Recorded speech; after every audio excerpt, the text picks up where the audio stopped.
Hello, my name's Ferguson from the Art Cupboard, and I'm in my studio today with a painting and a couple of things that I've been doing.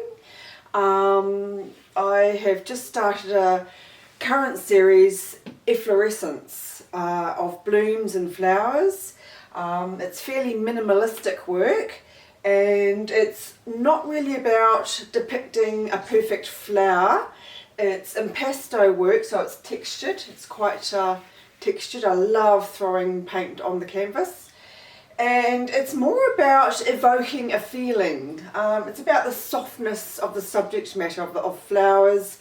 It's about the colour, yellow, living with sienna, green, all the greens, and oranges on the same canvas in harmony. And it's about evoking a kind of a meditative kind of a state when you look at something simple. You can empty your mind.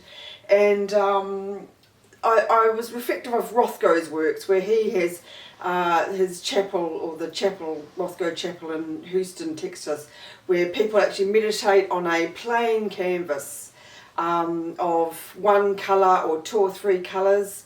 And this is very much sedative kind of work, where it's not fussy or detailed. It's not really abstract, but it's certainly not realistic. So that's my fourth in the series, and this one is called Smoulder.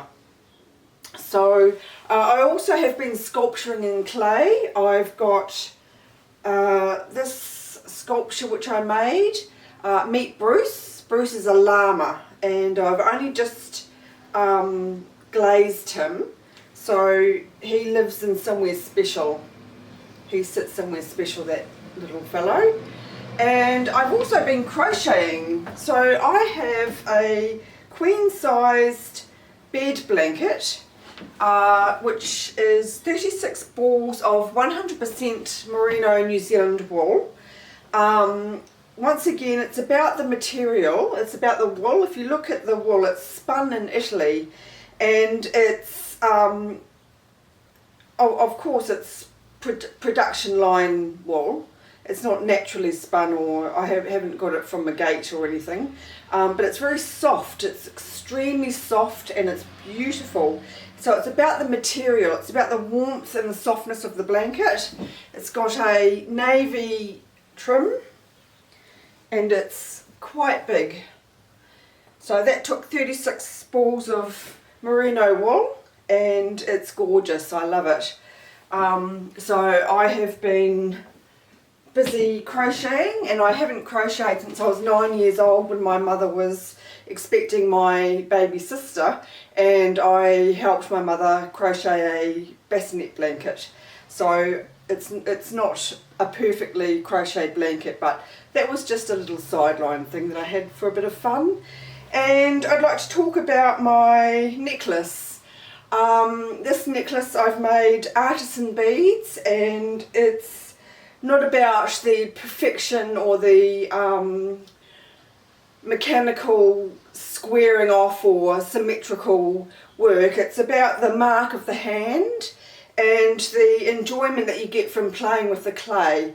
So a lot of my work at the moment is, I'm not showing my other works because they're not ready or glazed yet, but it's about the marks of the hand, the enjoyment from the softness of the clay squeezing in between your fingers.